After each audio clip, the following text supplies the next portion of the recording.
Olá pessoal, tudo bem?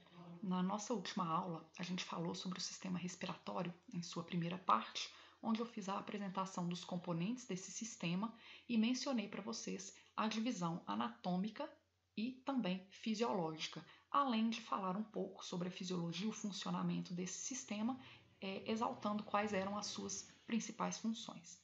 Na nossa aula de hoje, nós vamos falar sobre cada uma das partes do sistema respiratório, tá? Então, retomando, eu mencionei na aula anterior que nós tínhamos aqui o nariz com a cavidade nasal, aqui atrás era a faringe, na região anterior do pescoço, a laringe, depois a traqueia, com as suas divisões.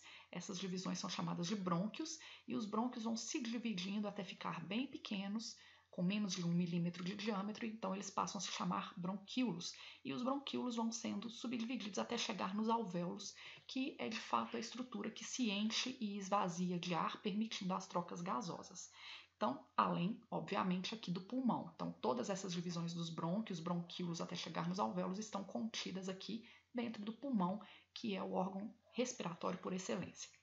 Então, na nossa aula de hoje, nós vamos falar inicialmente sobre o nariz.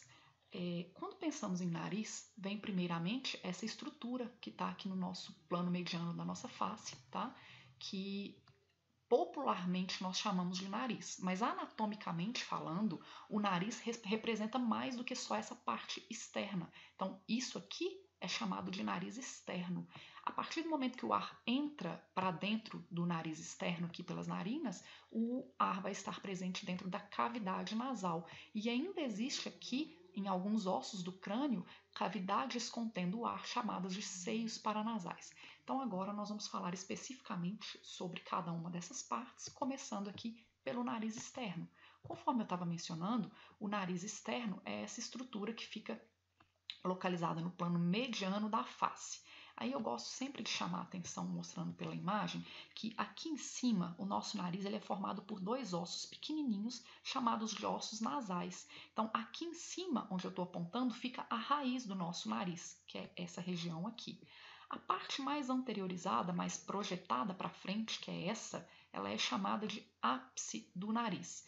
Entre a raiz e o ápice, essa estrutura aqui é chamada de dorso do nariz. Então, aqui a raiz, aqui o ápice e aqui temos o dorso do nariz. Esse dorso do nariz, ele apresenta um perfil variável, podendo esteticamente ser diferente um do outro. Porém, isso é apenas uma variação anatômica, já que funcionalmente não há nenhum prejuízo a depender da forma do dorso desse nariz. Então, o dorso pode ser retilíneo, côncavo ou convexo, tá? A depender aí dessa estética. Mas lembre-se que é apenas uma variação anatômica. Bem, então, a gente tem aqui nesse nariz externo a raiz, o ápice e o seu dorso, que tem esse perfil variável. Aqui embaixo dessa pirâmide triangular, que é o nariz externo, aí, ó, em formato de triângulo, né? Nós temos aqui embaixo a base do nariz, que então vai ser essa estrutura aqui, que está sendo mostrada para vocês agora aqui de frente, né? Aqui embaixo tem a base do nariz, e na base do nariz existem duas entradas de ar, que vocês podem visualizar aqui, que são chamadas de narinas. Então, as narinas são esses orifícios por onde o ar entra para dentro do sistema respiratório aqui no nariz externo, na base do nariz externo.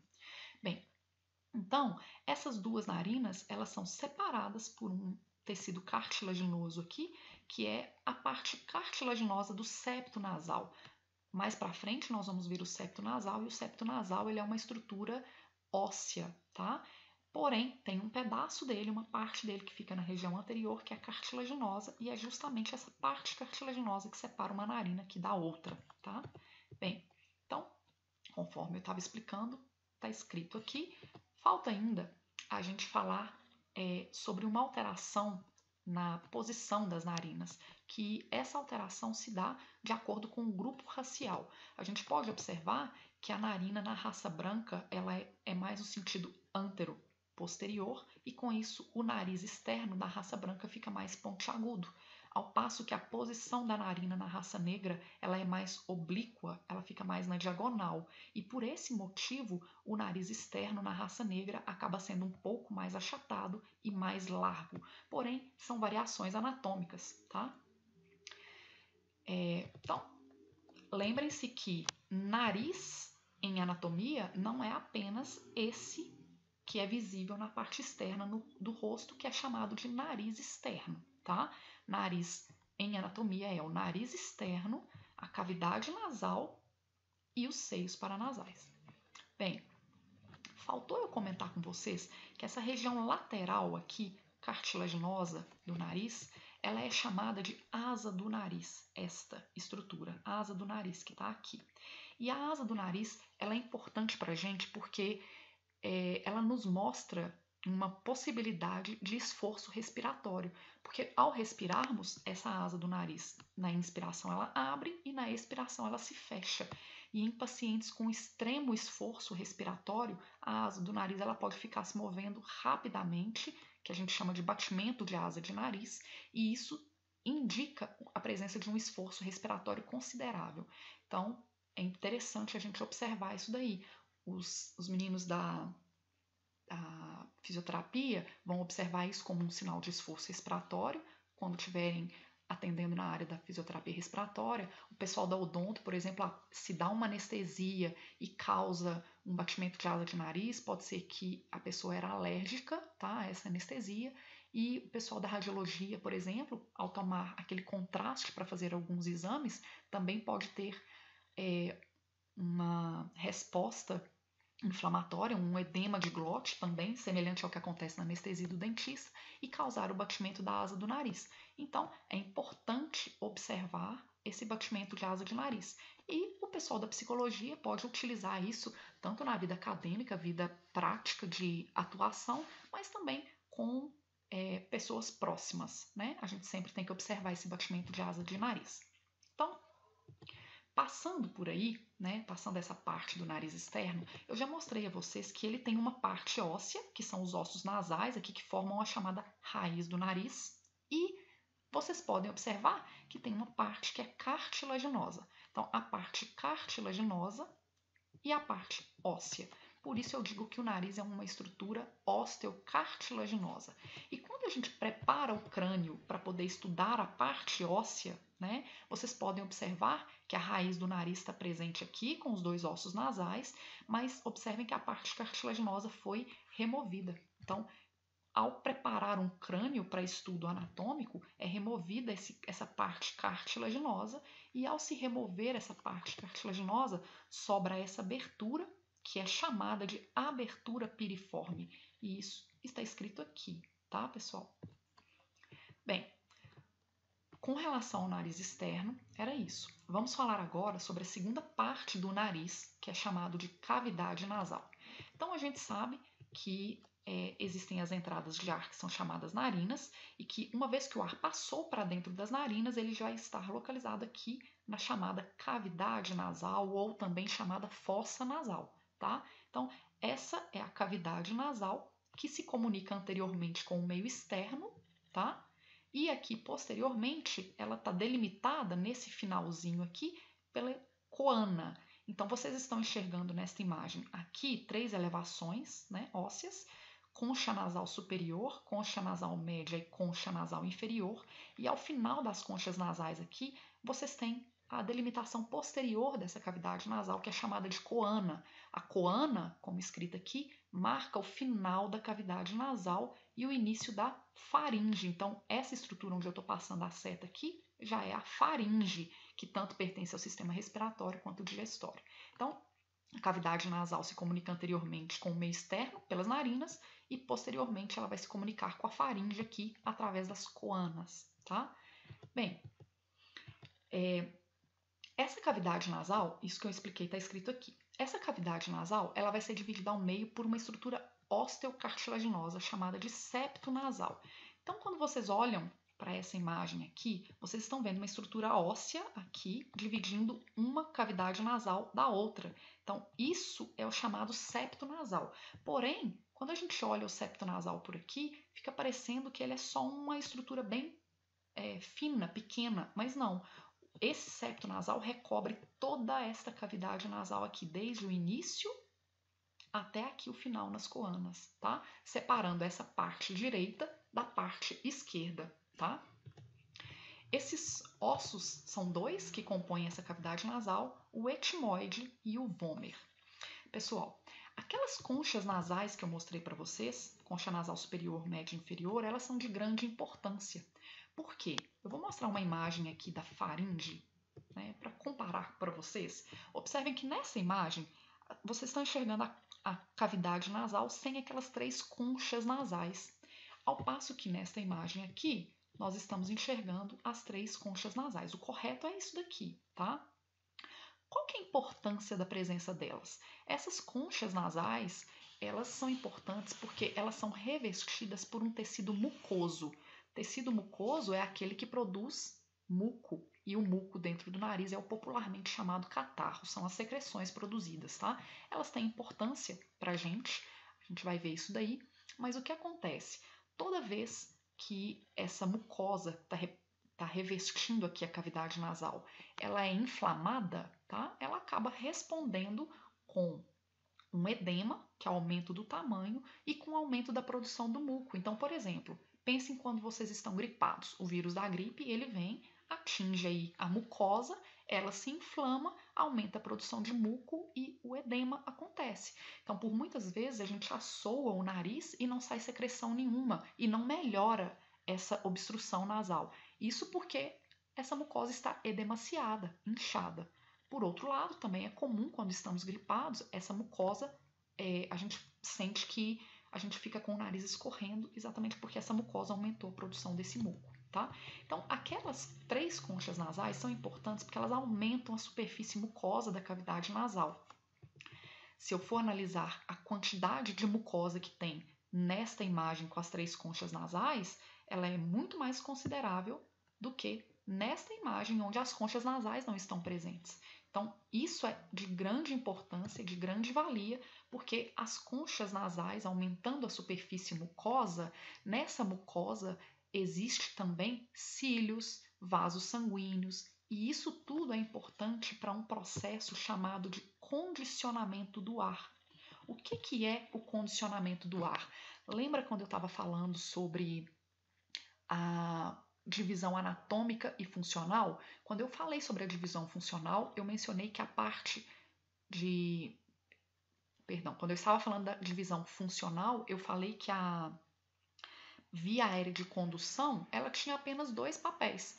Um, que era permitir a entrada e a saída de ar para dentro dos pulmões e para o local onde vai acontecer a troca gasosa, e a segunda função era preparar o ar inspirado, que era chamado de condicionamento do ar, essa preparação. Então, o processo de condicionamento do ar, ele consiste na preparação do ar inspirado, que é subdividida em três etapas: filtrar, aquecer e umidificar o ar inspirado.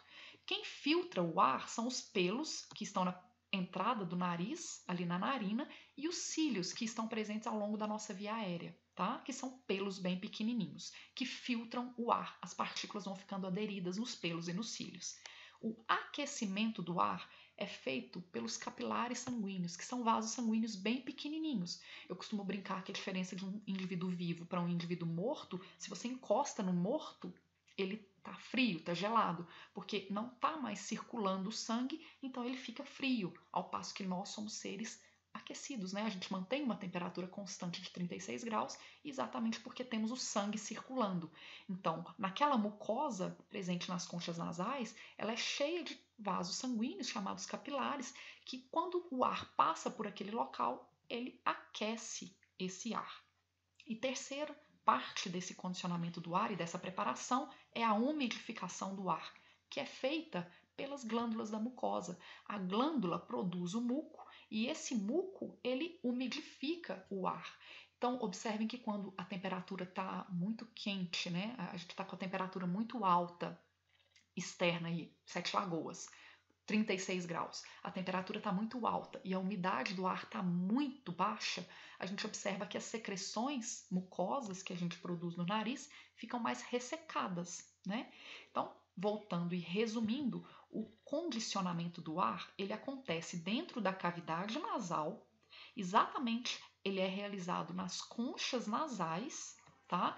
E esse condicionamento do ar, ele é a preparação do ar inspirado, que é dividida em 3 etapas: filtração, realizada por pelos e cílios, aquecimento do ar, realizada pelos capilares sanguíneos, e umidificação desse ar, realizada pelas glândulas da mucosa. Então, é muito importante a presença daquelas 3 conchas nasais, porque elas aumentam a quantidade de tecido mucoso dentro da cavidade nasal, permitindo um melhor condicionamento do ar. Bem, falando ainda sobre a cavidade nasal, ela é dividida em 3 partes, chamadas de vestíbulo, região respiratória e região olfatória. Vocês podem observar que logo depois da narina, né, logo após a entrada da narina, ocorre uma dilatação aqui na cavidade nasal e essa é a chamada vestíbulo da cavidade nasal. O vestíbulo da cavidade nasal é o local onde se encontram esses pelos da entrada do nariz. A segunda parte, né, que seria então a região respiratória, ela é restrita à concha nasal média e inferior.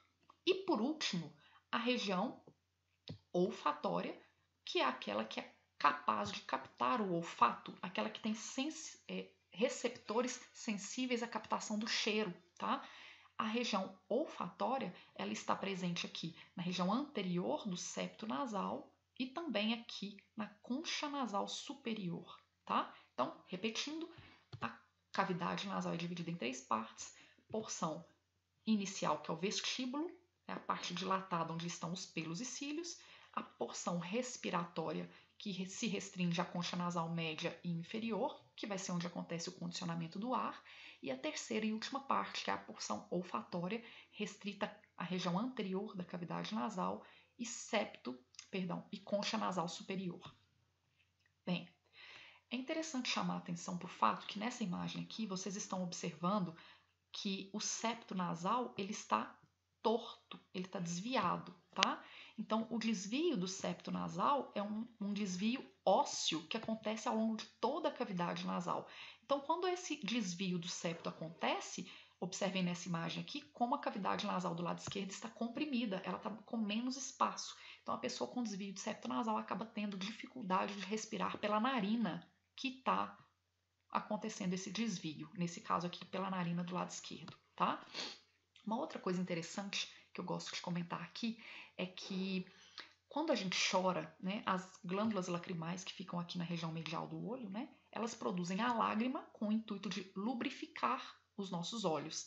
E quando a gente chora, que a gente produz uma quantidade excessiva de lágrima, tanto essa lágrima escorre pelos olhos, né, porque ela vai caindo aqui porque está sendo produzida em grande quantidade, quanto é comum a gente observar que o nosso nariz fica escorrendo. E isso acontece porque o ducto da glândula lacrimal, ele se abre aqui na região inferior aqui, ó, dessa concha nasal inferior. Por isso que a gente sente o nariz escorrendo, é porque literalmente as lágrimas estão sendo drenadas aqui para dentro do nariz, abaixo da concha nasal inferior, e aí o nariz escorre a lágrima, tá? Bem, apenas para uma última informação aqui, esse desvio de septo nasal, a depender da gravidade, precisa de uma correção cirúrgica, tá, pessoal?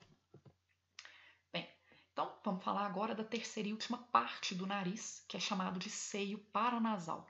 Os seios paranasais, também chamados de seios da face, são cavidades contendo ar presentes em 4 ossos do crânio, que os nomes dos ossos estão aqui. Então, é osso frontal, seio frontal. Maxila ou maxilar, então o nome do seio paranasal é seio maxilar. O nome do osso é etimoide, então o seio é chamado de seio etimoidal ou seio do osso etimoide. E o último osso é o esfenoide, que por isso o nome do seu seio é seio esfenoidal. Então, os seios paranasais ou seios da face são cavidades contendo ar presentes dentro de 4 ossos do crânio, frontal, maxila, esfenoide e etimoide, que ainda não apresentam uma função definida. Porém, sabe-se que eles apresentam uma parede muito fina e, em função do seu revestimento por tecido mucoso, quando acontece uma inflamação da mucosa dos seios paranasais, acontece a doença que é conhecida como sinusite. Então, a sinusite é a inflamação da mucosa presente nos seios paranasais. E quem tem sinusite sabe que ocorre dor precisamente nestes locais, na região da testa, na região entre os olhos ou aqui na região da bochecha, exatamente os locais onde os seios paranasais se encontram, onde essas cavidades contendo ar, revestidas por mucosa, se encontram. Bem, quando a pessoa tem a sinusite, né, que é o lado negro dos seios paranasais, porque a função deles ainda não é conhecida, mas o lado patológico a gente conhece. Então, quando essa sinusite acontece, é comum a pessoa perceber um odor desagradável. Isso acontece por quê? Porque a infecção, né, essa infecção presente nessa cavidade nasal aumenta a produção do muco pela mucosa, eles ficam retidos nesses seios paranasais e a pessoa consegue sentir o cheiro da própria secreção, uma vez que as paredes são muito finas e essas mucosas estão comunicando aqui com o ouvido, com o nariz e com a boca. Por isso a pessoa consegue perceber esse cheiro incômodo, tá? Então, chamando a atenção aqui, eu gostaria de mostrar a vocês que aqui em verde é o seio frontal e em vermelho o seio maxilar. Esses são de fáceis identificações. Porém, é comum que vocês confundam esses dois aqui em laranja e em roxo. Observem que o seio em laranja é o chamado seio do osso etimoide ou seio etimoidal e ele está anterior ao seio roxo, que é o do osso esfenoide. Então, se a gente observa aqui na região entre os olhos, tanto tem o seio esfenoidal quanto o seio etimoidal. Porém, o que fica mais posterior de todos é o seio esfenoidal. Por que eu estou falando isso? Porque nesta imagem aqui, por exemplo, ó, que a gente viu da cavidade nasal, aqui nós temos o seio frontal, que é o anterior, e aqui atrás a gente está enxergando o seio esfenoidal. Eu gosto de chamar a atenção que o seio esfenoidal fica mais posterior, porque é comum vocês confundirem o esfenoidal com o seio etimoidal, tá? Então nessa peça a gente não consegue enxergar nem seio maxilar, nem seio etimoidal. Então aqui, nesta imagem, a gente consegue ver na região das bochechas o seio maxilar, aqui em cima o seio frontal e aqui na região entre os olhos está explicando que é o seio do etimoide, o seio etimoidal. Então na região entre os olhos tanto pode ser o seio etimoidal quanto o seio esfenoidal. Então, se você está com dor ali, como é que você vai saber qual seio está acometido? Quando é uma vista mais superficial, o seio etimoidal ele fica mais anteriorizado. Então, numa vista superficial, imagina que eu fiz um corte aqui, mais superficial, o seio que vai estar entre os olhos é o seio do etimoide. Mas se eu fizer um corte bem profundo, tá? Entre os olhos vai estar o seio esfenoidal, como mostrado aqui, ó, nesta imagem. Observem que aqui está o seio frontal, aqui o maxilar e aqui entre os olhos está o seio do esfenoide. Isso porque este é um corte profundo do crânio, quando comparado a este que é uma vista mais superficial, tá? Bem, então aqui a gente está conseguindo também enxergar, além do seio frontal, a gente está conseguindo enxergar o seio maxilar aqui, que fica na região da bochecha, que é este daqui, tá? Então, é interessante ressaltar que quando ocorre inflamação da mucosa desses seios paranasais, que normalmente são cavidades contendo ar, como está tudo em preto aqui, ó, quando acontece a inflamação dessa cavidade nasal, a inflamação da mucosa desses seios paranasais, acontece então um aumento da produção de muco e aqui vai se enchendo de secreção, tá? E aí que fica aquela cabeça pesada com dor, a depender do seio que está sendo acometido. Se é dor na testa com a dor de cabeça, se é a dor entre os olhos com o acometimento do seio esfenoidal ou etimoidal, ou ainda se é um peso aqui na região abaixo dos olhos, né, na região das bochechas, que seria um acometimento do seio maxilar. Bom, então, dessa forma, vendo o nariz externo, cavidade nasal e seios paranasais, a gente encerra a parte anatômica chamada de nariz. Vamos falar agora sobre a faringe, A faringe é um tubo muscular que tem dupla função, tanto no sistema respiratório quanto no sistema digestório. Só para esclarecer ou para pontuar, lembrem-se que nariz com a cavidade nasal e ao final da cavidade nasal começa aqui a faringe, tá? Faringe. Então, a faringe ela é um tubo muscular com dupla função, tanto no sistema respiratório quanto no sistema digestório. No sistema respiratório, ela permite a passagem do ar e no sistema digestório, ela permite a passagem do bolo alimentar. Bem, quem vai determinar isso é uma cartilagem chamada epiglote, que é uma cartilagem presente na laringe, como a gente vai ver mais para frente. Então, a epiglote determina se o que está passando é ar ou bolo alimentar e se o que vai é para o sistema respiratório ou digestório. Em relação à localização dessa faringe, observem o seguinte: isso é cavidade nasal, aqui é cavidade bucal ou oral, e essa estrutura cartilaginosa aqui na região anterior do nariz, do pescoço, perdão, é chamado de laringe. Então, a faringe vai estar localizada atrás da cavidade nasal, atrás da cavidade bucal e atrás da laringe, sendo então o que está escrito aqui, sendo então dividida em três partes: porção nasal, bucal ou laríngica, o que eu gosto de chamar de nasofaringe, orofaringe e laringofaringe. Então, nasofaringe é aqui, quando a faringe está atrás da cavidade nasal. Orofaringe é aqui, quando a faringe está posterior à cavidade oral ou bucal. E laringofaringe é essa terceira parte mais inferior, que é quando a faringe está localizada posteriormente aqui à laringe. Não existe aqui uma delimitação precisa entre cada uma dessas partes. A gente não consegue saber ao certo onde acaba a nasofaringe e começa a orofaringe e onde acaba a orofaringe e inicia a laringofaringe, tá? Mas a gente consegue saber que quando está atrás da laringe é a porção laringofaringe. Quando está aqui atrás da boca é a cavidade, é a parte chamada de orofaringe e a porção superior que é chamada de nasofaringe. Pessoal, vocês estão enxergando aqui a laringe e a laringe tem essa parte mais superior aqui, que é a cartilagem chamada de epiglote. A epiglote, ela se abre e se fecha a depender do que está passando. Então, a laringe, dessa forma que vocês estão enxergando aqui, está com a epiglote aberta.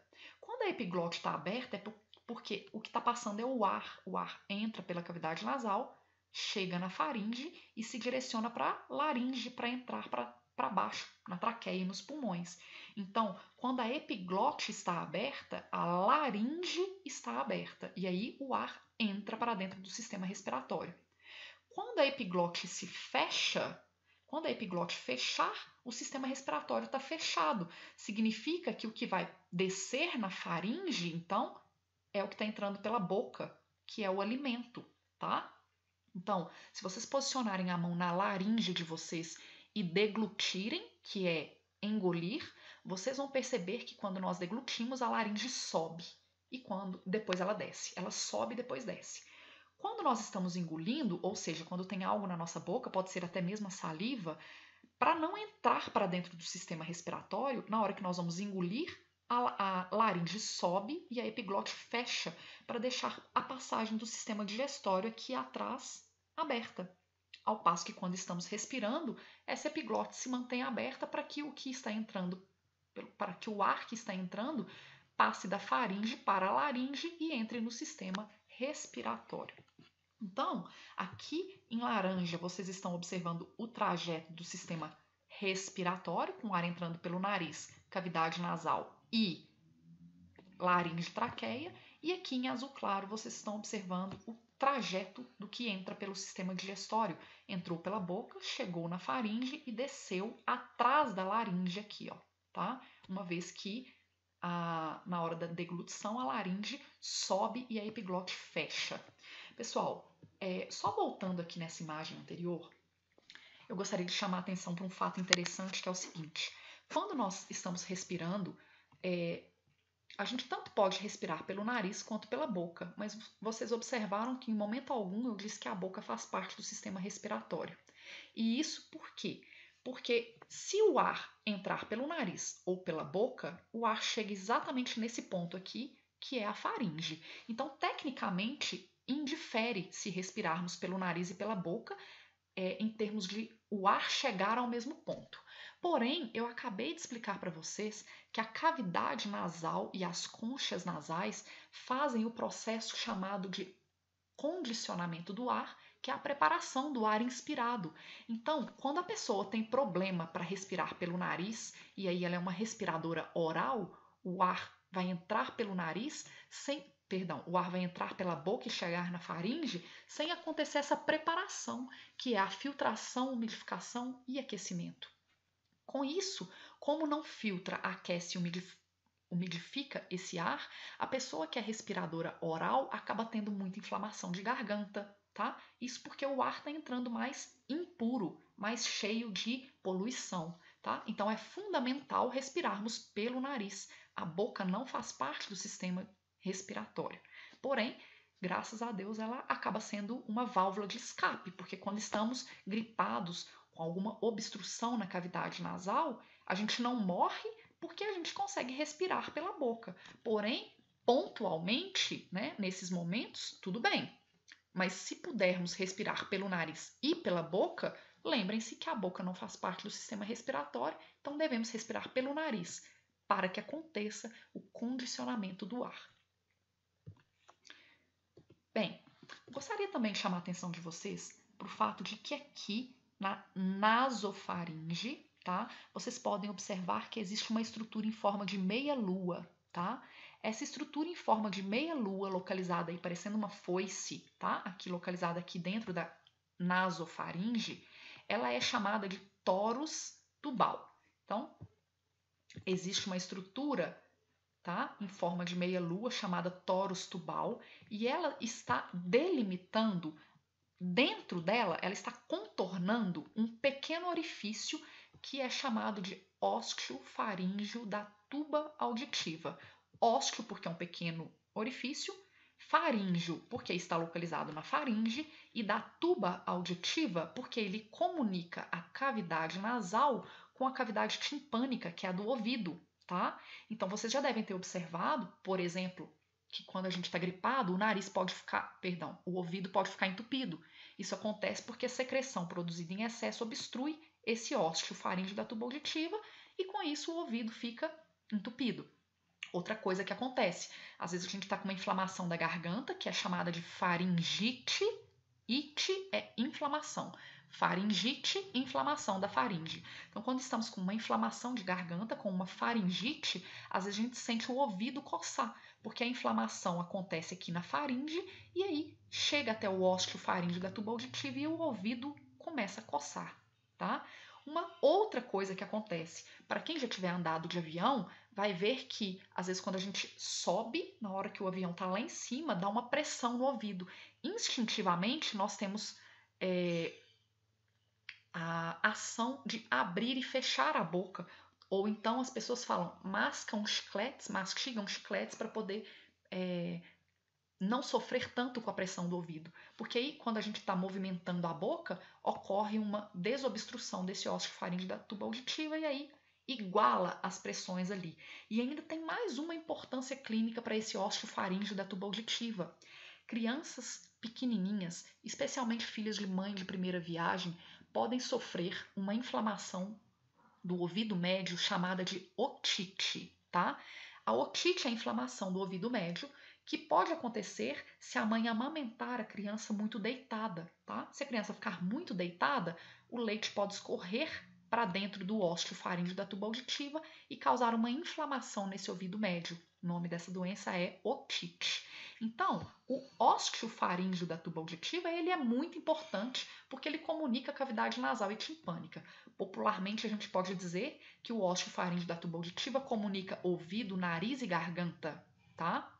E com isso, ele acaba tendo uma grande importância clínica, como tudo que eu acabei de mencionar para vocês. E aí, o torus tubal, ele é simplesmente uma estrutura que nos ajuda a identificar este ósseo faríngeo da tuba auditiva. Então, identificou a estrutura em forma de meia-lua, dentro dela vai ter um ósteo chamado de ósteo faríngeo da tuba auditiva. Bem, para a gente finalizar a nossa aula de hoje, eu só vou falar a respeito da laringe. A laringe é um tubo que é formado de cartilagem, tá? Então, a laringe está na região anterior do pescoço. A laringe está aqui na região anterior do pescoço. Esse osso aqui é chamado de osso hioide. Então, o osso hioide, ele serve de parâmetro para a gente identificar a laringe. Abaixo do osso hioide, que é aquele osso mais proeminente no homem, que é chamado pomo de Adão, abaixo do osso hioide se encontra uma estrutura cartilaginosa chamada laringe. A laringe, ela também permite a passagem de ar, ela é parte do sistema respiratório e compõe a nossa via aérea, mas também na laringe existem as pregas vocais ou cordas vocais que permitem a fonação, tá? Então, o que eu preciso que vocês entendam nessa laringe? Que a laringe é um tubo por onde o ar vai entrar para dentro do sistema respiratório. Lembra da imagem anterior? O ar entra pelo nariz e cavidade nasal, chega na faringe e se direciona para a região anterior do pescoço. Passa por dentro da laringe para chegar até a traqueia, que está imediatamente abaixo dessa laringe. Então, observem o seguinte, que o esqueleto dessa laringe é todo cartilaginoso, tá? Então, existem algumas cartilagens importantes, eu deixei descritas aqui para vocês, mas eu vou simplesmente mostrar pela imagem. A primeira delas é essa cartilagem aqui, que forma esse V aqui na região anterior, que é chamada de cartilagem tireoide. Não é a glândula que produz hormônios, tá? A glândula que produz hormônio está um pouquinho mais para baixo aqui, tá? Para baixo da laringe e em frente à traqueia. Mas as cartilagens que compõem essa laringe são a cartilagem tireoide, que é essa, uma segunda cartilagem que está abaixo dela, que tem o formato de um anel, que é essa, chamada cartilagem cricoide, que na vista posterior também pode ser observada, tá? Existe uma outra cartilagem que está aqui acima da cartilagem cricoide, que é essa daqui, chamada de cartilagem aritenoide, e apesar de ter outra, eu gostaria de chamar a atenção agora apenas para a epiglote. Então, essa estrutura em forma de pétala que está aqui é a cartilagem epiglote, que quando está aberta, observem que tem uma abertura aqui, ó.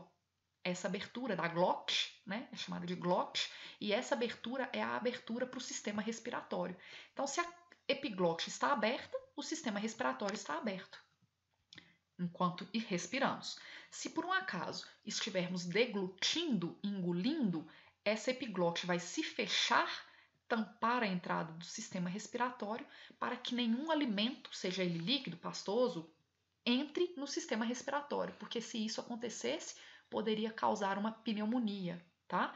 Então, nada pode entrar para dentro do sistema respiratório a não ser o ar, tá certo?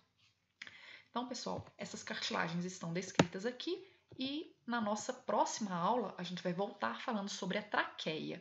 E aí, quando eu for falar sobre a traqueia, eu vou chamar a atenção de vocês para essa cartilagem cricoide aqui, que é usada como um parâmetro para se realizar as traqueostomias, tá bom? Então, até a próxima aula. Até mais.